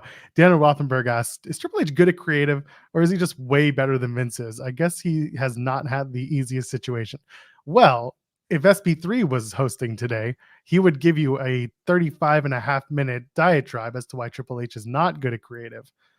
I'm not going to give you 35 minutes, but I'm going to say that compared to what it was 2 years ago, low bar, he lifted it. That's good for now. Could it be better? Absolutely. I think having wrestlers involved in the building of their characters and potentially stories can be a positive thing. And that when a wrestler gets input into the character, they get to buy in a little bit more rather than just being fitted for a role that they're playing at the whim of one person's creative vision. Triple H does some good things and he does some bad things. Just every wrestling booker, creative person in the world. Tony Khan does good things, he does bad things. No one is a perfect booker and does everything great. There's no denying that Triple H has, with the stuff he has done, has helped boost the business. Like that's certainly the metrics are all there for that. There's some stuff that I like that he does. There's some stuff that I don't like. I think he can improve on. That's every single booker. Like no one is perfect on this stuff. Nobody's perfect. That is the takeaway. Will Chisholm sent a super chat saying, just give Double J the ROH TV title. It would be better than the TV champion having to lose to Jericho. Oh, poor Kyle. Kyle Fletcher. Yeah, he lost. That's unfortunate. Man, prayers up for Takeshita tonight.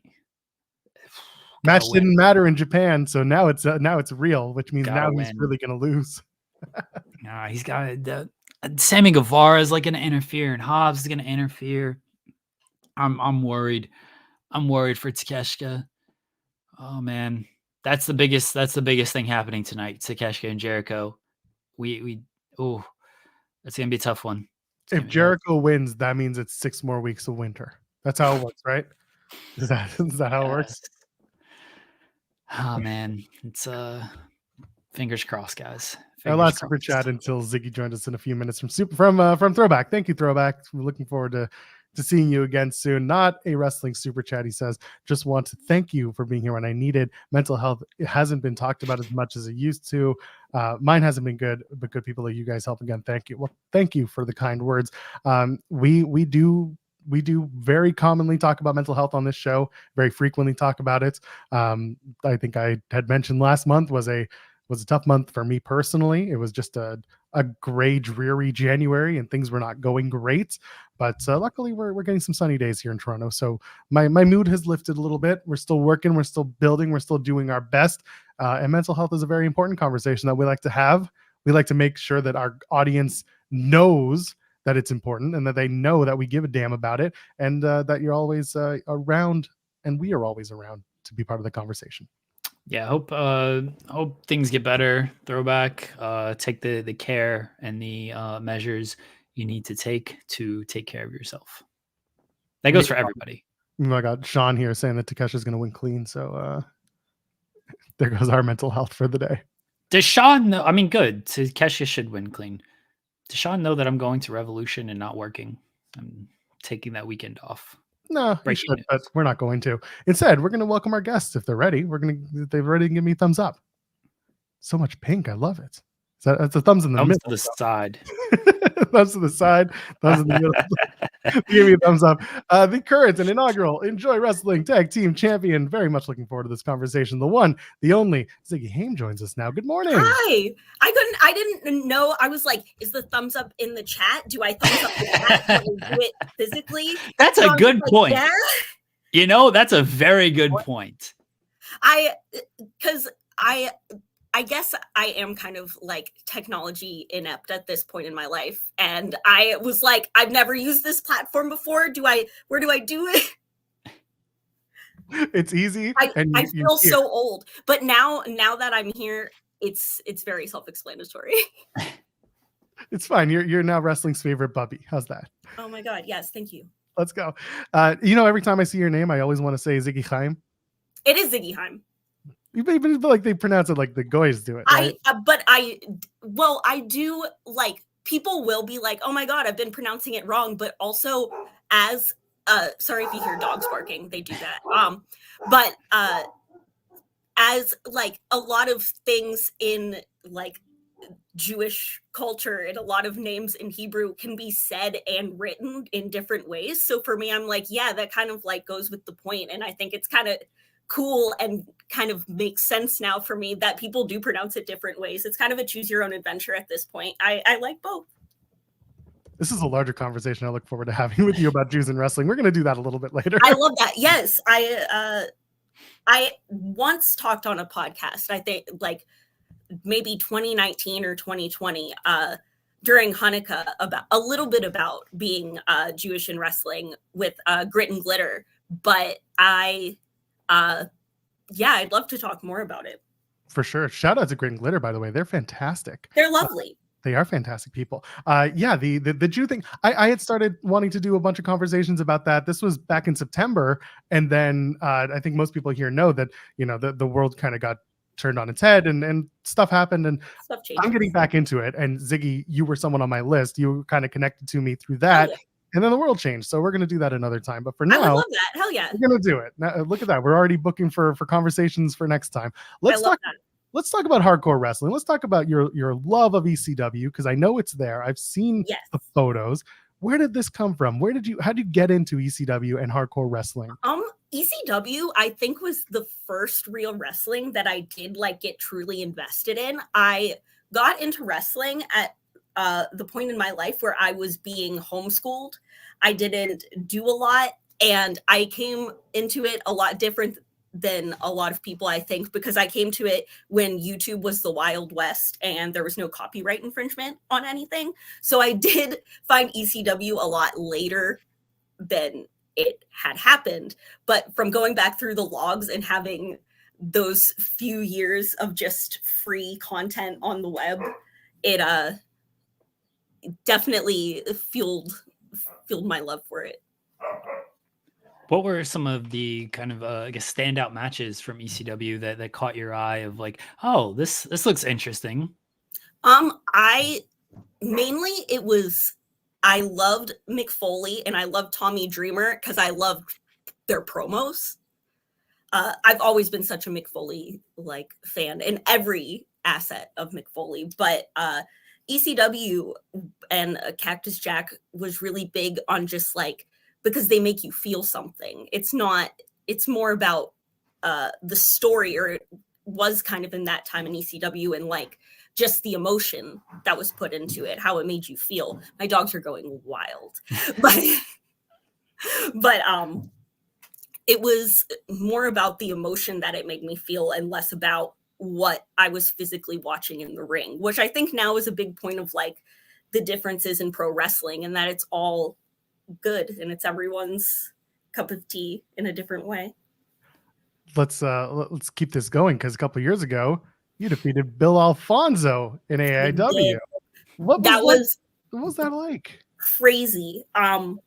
Really wild as someone who's loved ECW, and just being able to have like a little manager like storyline with him for a while too, where we just kept like getting in each other's ways. Was so cool just to work with him. Fonzie's the man.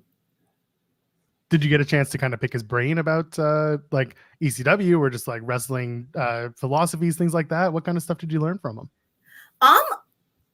I just like, it was just really fun. We just both kind of got to have fun with it, and I got a lot better at putting things together as just a wrestler and a worker, not so much a pro wrestler. I got to put a storyline together that didn't have to do with my in-ring work, that led up to a match that was between two people that didn't really wrestle on these cards that often. So it was kind of learning to put together like a spectacle rather than, it was really fun.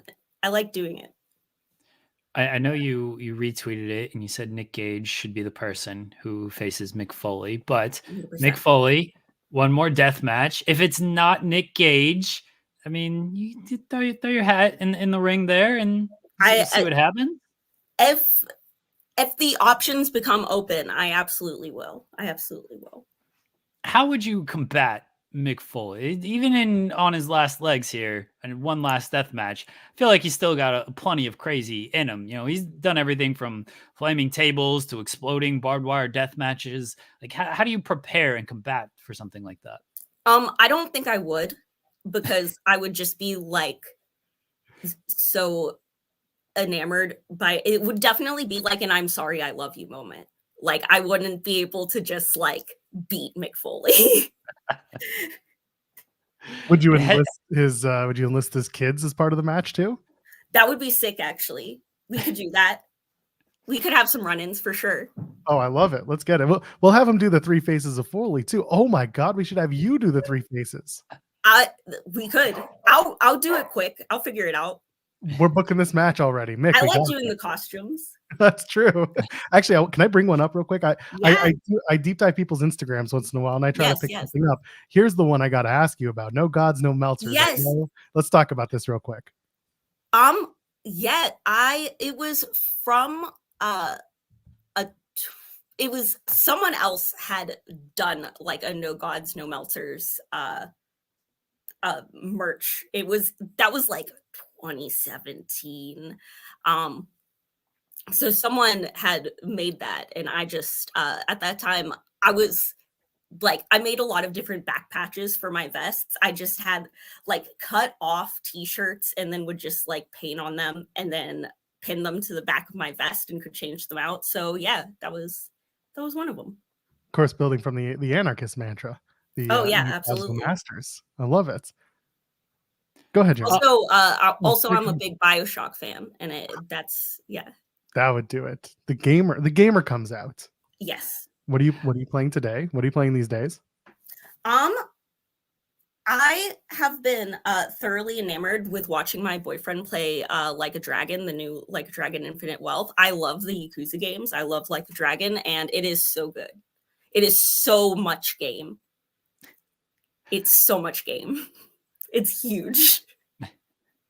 Wrestling in AEW. I'm from the area, the Ohio area, and it's like, to me, one of the top independents, not only across certainly in this area, but across the US. Like, they have so many people always coming in and out, and then they have the regulars like yourself. But wrestling in AEW and the camaraderie that I always see at the shows there, what's the overall general feel for you at AEW? I truly love everyone that I've met through AEW. I think that there's so many awesome people on the roster. There's so many talented people on the roster, and I think it's really cool to see a lot of these people that I really love and think are super talented. Hello, excuse me. I think they agree. They're passionate. They're so passionate, and it has nothing to do with the just like a singular bird flying outside. But it is really cool because they do have all of these big names come in, and I get to see them have opportunities. Oh my gosh. Give me just a second. I'm so sorry. Somebody rang the doorbell. It's great. That's what it sounds like. Every time we have wrestlers on, there's always an animal. It's great. I have 4 of them, and 2 of them are psychotic. So I'm just gonna close the door and let them do that. We had Dream Girl Ellie on a few months ago, and I think she has something like an enormous amount of animals in her place. Really? They were all coming up one by one and just introducing themselves. It was very strange and very fun. I love that. Yes, that's. I have 4 dogs, 2 cats, and a bearded dragon. Wow. Okay, this is the wrestlers and pets, man. This is a thing. I know. It's funny. So sorry, I found out Magnum CK has 4 dogs too. So yeah, that's wild. Sorry, you were talking about AEW and the camaraderie. Oh yes. I'm so sorry. My children disrupted. But it's really cool to see these big names come in and get chances with a lot of these people that I saw have their first matches and that I really have gotten to know and love as people and think are really talented and deserve to have shots with bigger, more traveled names. So it's really awesome. I've met a lot of people I really love. Does Josh Bishop hit you with the smelling salts before you go out there? No, but I have seen it. Oh, every single time. He did it to our friend boss Sean Ross Sapp, like before Sean had his match against Shaza. But I've always seen Josh. One, he will do that, and then when he does that fist bump with people, he's trying to painful. Yeah, he doesn't take it easy on people. McStiffy at Absolution last year, him and I both bled way too much, and they ended up selling the ring mat from that show, and we both signed all of them.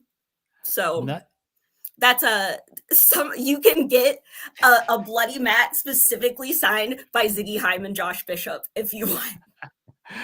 Bishop, we did an interview with him not too long ago, and he was in his car, and there was blood on the roof of his car. That sounds real. Yeah, and he's just like, had a match, and like I tried to like cover it up, and it like squirted and it hit the roof. I walked into like a Rite Aid, and I just had like a towel on my head, and they were just like, "Oh, what happened to you?" He's like, "Oh, just wrestling. Need some gauze." And they're like, "Oh, okay, sure. Okay, yeah, sure." Just crazy man, that Josh Bishop, absolute insane man.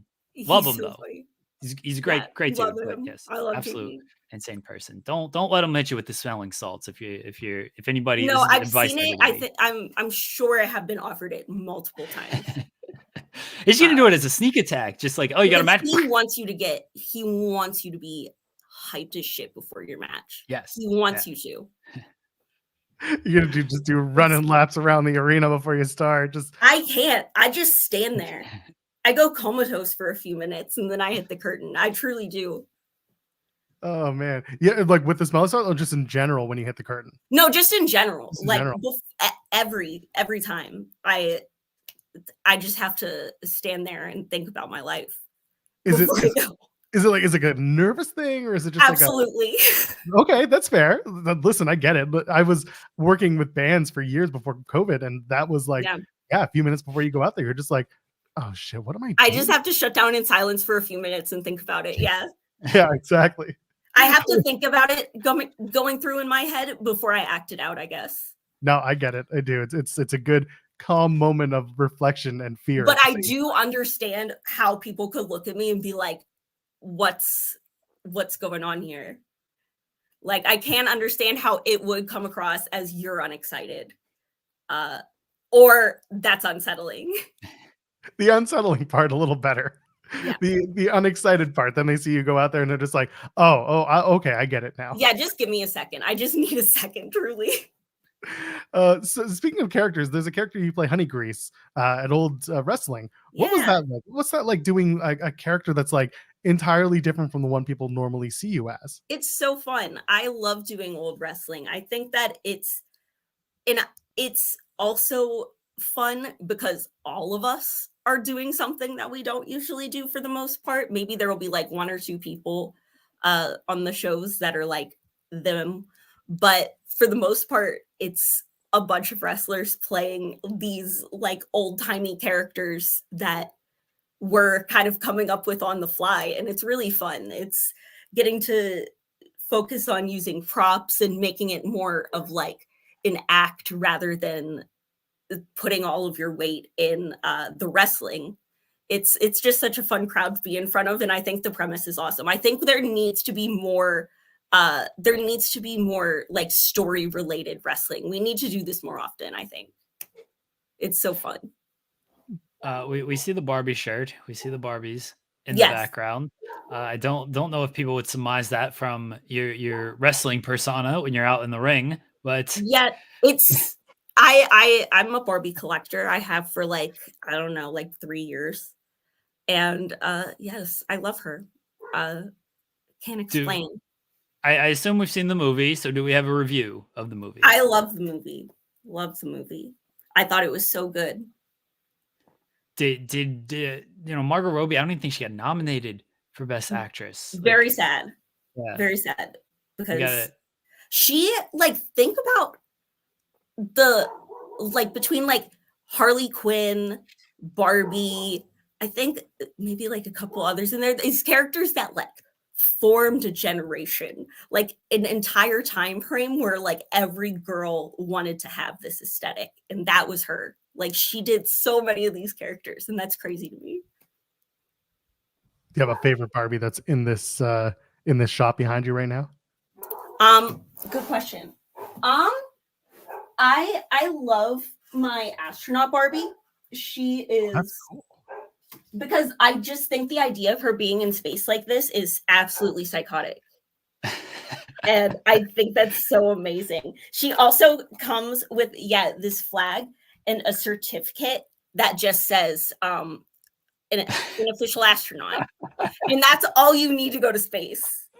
NASA's we don't need to sign off on this. It's Barbie. Barbie's good. They said Barbie has a certificate. She can go to the moon.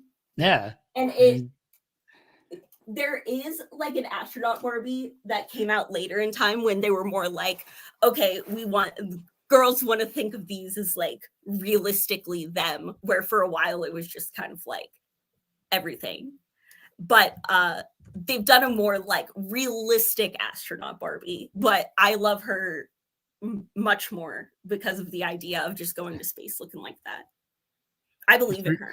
You sure you don't want a full spacesuit Barbie? Or no, I'm good. This is fine. No, I believe she can do that. I absolutely believe in her. My last question to you. This is one that's I think about often. Is people may not know that at one point you were actually kicked off of Twitter for something that you said regarding the LGBTQ community, not in a negative way. It was in support of the community. Yeah. And I want to talk to you about the importance of finding more allies in the LGBTQ plus community in wrestling. Absolutely. And how it's changed over the last few years, because, once upon a time, wrestling didn't have that sort of representation. Talk to me about its importance and also just how it fits into today's wrestling culture. Yeah, absolutely. Well, I started wrestling in 2016, and the culture and how it is now is worlds different than it was even in just 2016. It's a lot better. And I think obviously with things improving, there's a lot of downfalls. There's always going to be, but things grow. And when things grow, that just garners more attention in general. But I do think that it is amazing and feels great as a woman, as a member of the LGBT community, as a Jewish person, to see all of these different niches of pro wrestling, to show that it's for everyone and that we can go other places. People can wrestle anywhere, but we can also have these places where it's celebrated. And I think that's amazing. And the fact that it's growing so much and so frequently. When I started, I was doing roundtable podcasts about how I think intergender wrestling should be allowed. So, and now that's like, in most cases, it's incredibly like not even a thought. And that was always what I wanted, was for it to just kind of be like, we're not looking at it as a gender specific thing. It's just pro wrestling. And I feel like that has grown leaps and bounds from when I started. And now there is so much allyship in a lot of places. And a lot of times it sucks, but also a lot of times there are a lot of people that that are great. And I think that it is growing in a good way, and I hope it keeps continuing to grow. I fully agree. Before we let you go, we play a little game here on the show. It's called Partner Promo Punch in the Face. I picked 3 different people. You're going to pick which one you're going to partner with in a tag team match, which one you're going to have a promo with in the ring, one-on-one, and which one you're going to punch in the face in a singles match. Are you ready? We have to choose is the subject for this one, because of course Perfect. Marina Shafir, Colt Cabana, QT Marshall, Ziggy Haim, partner promo punch in the face. Ooh. I think I would want to partner with Marina, who is just an absolute badass. Mm-hmm. I love that. I would love to do a promo off with Colt Cabana. So I'm sorry, QT, you're gonna get punched in the face. I feel like he would welcome the opportunity. Yeah, I think that's kind of like his vibe, though. So I think that works. I think you just picked it well. I think that was the right way to go. I know. Well, listen. Correct answer.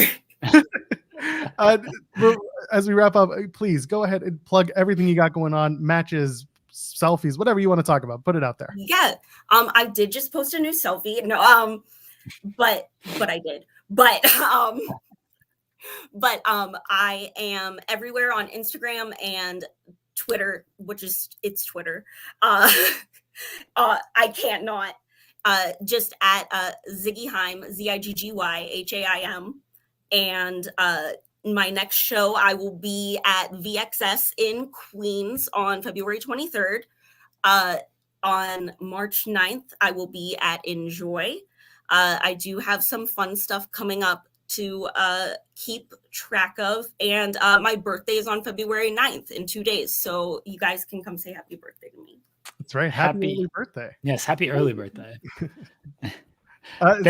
Thank you. Sorry, Jeremy. Yeah, thank you guys so much. I appreciate it. Thank you. We appreciate it. We'll do this again. We'll do the full-on Jew talk next time. I would love to. That would be awesome. One-on-one. I'm looking forward to it. Ziggy Haim, thank you so much for joining us this morning. Thank you. Have a good day, guys. You too. Take care. The one and only Ziggy Haim. That was a very, very fun chat, Jeremy Lamberts.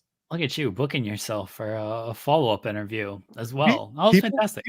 People know that I'm trying to do the Jews and wrestling stuff. And, Ziggy's on my list along with a bunch of others, including QT Marshall and Colt Cabana and Goldberg and MJF. And there are plenty of people that were sent my way. Art Cannon's another one.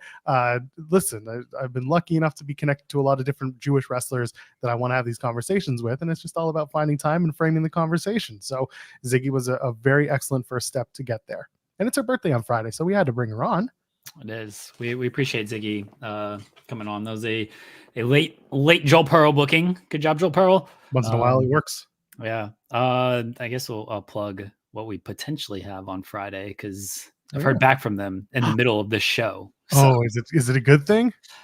Yeah. It's both a good thing, and we'll plug it now before the fun Tony Khan Dynamite rundown.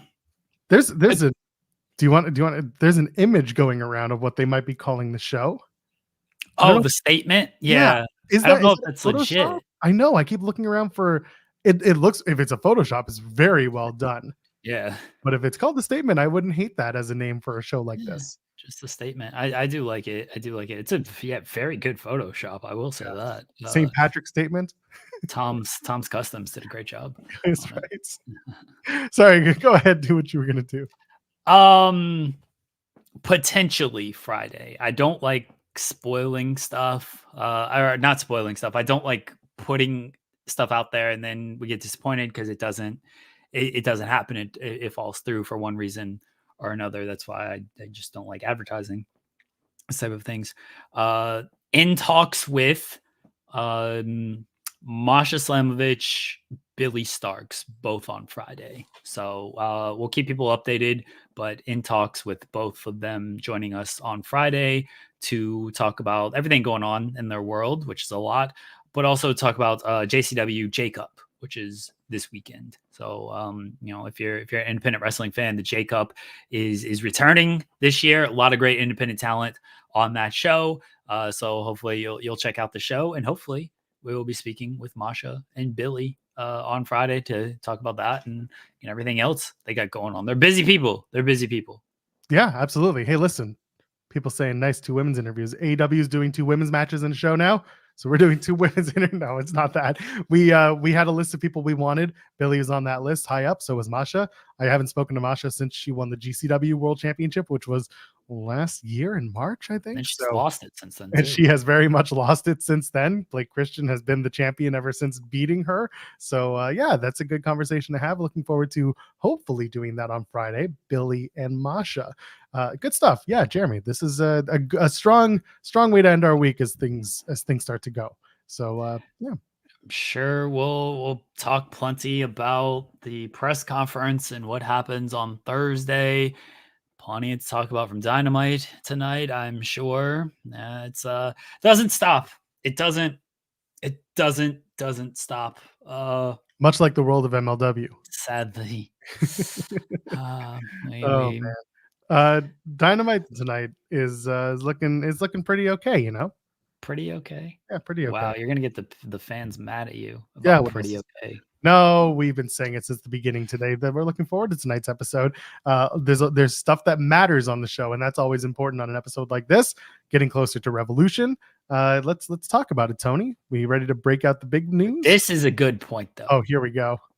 Can you? This is next level. I appreciate this. They always do this. Rare Beast always does this. Be able to like pass down your Rumble shot if you don't cash in on it.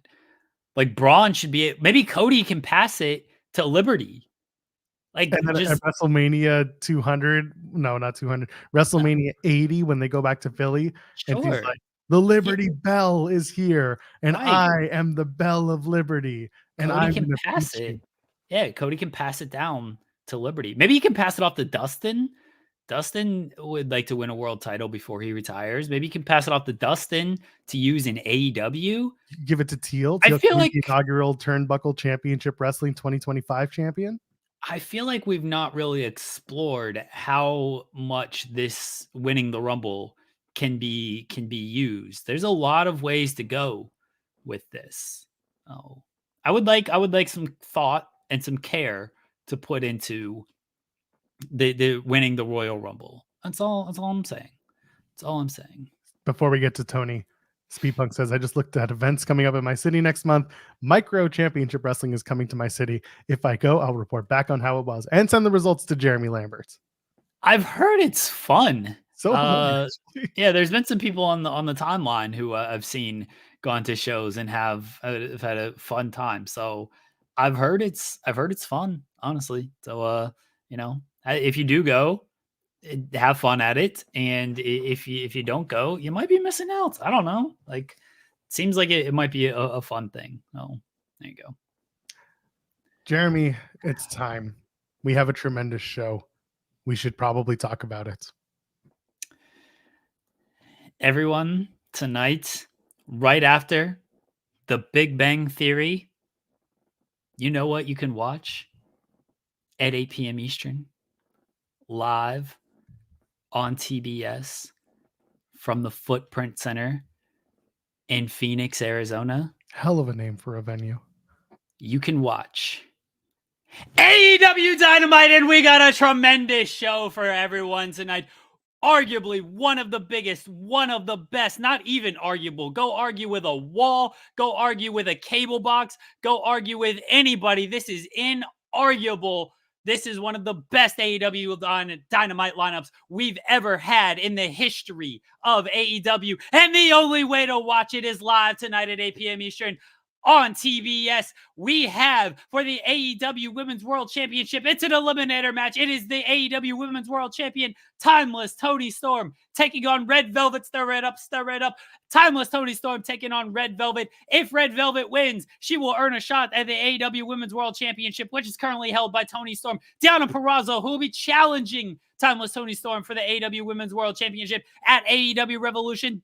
Deonna Purrazzo will be on commentary for the match. Can Toni Storm defeat Red Velvet on her path to face and defend the AEW Women's World Championship against Deonna Purrazzo at AEW Revolution, live only on pay-per-view? Tune in tonight to AEW Dynamite, live at 8 p.m. Eastern on TBS, and to find out. Plus, in trios competition, the great stars of CMLL are back. They attacked Jon Moxley last week. We all saw it. We all saw the great stars of CMLL attack Jon Moxley, Mascara Dorada, Hechicero, and Volador Jr. They will be in trios action against the Blackpool Combat Club, Jon Moxley, Claudio Castagnoli, and Bryan Danielson. It's great to have the great stars, the fantastic stars, the tremendous stars of CMLL live on AEW Dynamite at 8 p.m. Eastern, TBS, as they take on the Blackpool Combat Club. This is a trios match you will not want to miss, everybody. And the only way you can watch it is live tonight, 8 p.m. Eastern, AEW Dynamite, only on TBS, or for our international partners, AEW Plus on Trilla TV/Fight TV.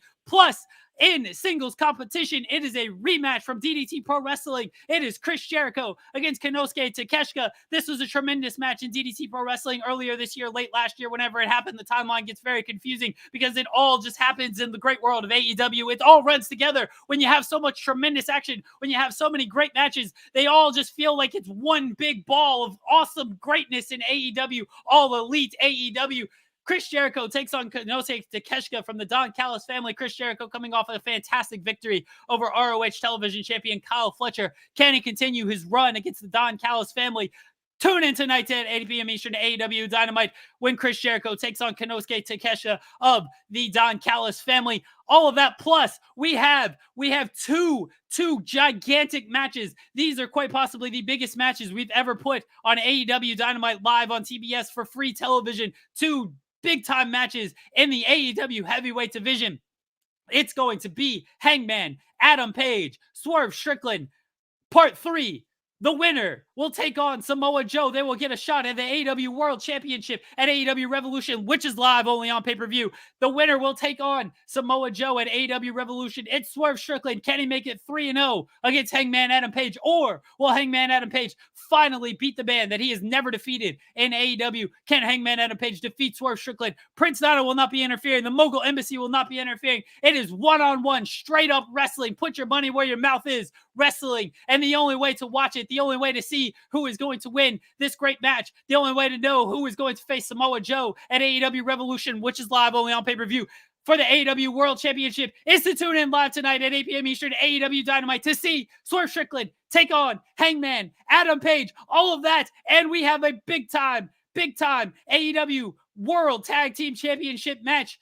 For the AEW Tag Team Championships, it is the reigning defending champions, Ricky Starks and Big Bill. They will be taking on the only team that is undefeated in AEW, the great Darby Allin and the Icon Sting! Sting and Darby Allin challenging for the AEW World Tag Team Championships against Ricky Starks and Big Bill, live tonight at 8 p.m. Eastern on AEW Dynamite. Can Sting and Darby Allin win the AEW World Tag Team Championships ahead of Sting's last match at AEW Revolution, which is live only on pay-per-view? Can Sting and Darby Allin win the AEW World Tag Team titles so Sting can potentially defend the AEW World Tag Team Championships in his last match at AEW Revolution, live on pay-per-view? But before we get to AEW Revolution live on pay-per-view, it's AEW Dynamite tonight, live TBS, 8 p.m. Eastern, only on TBS, only on AEW Plus International.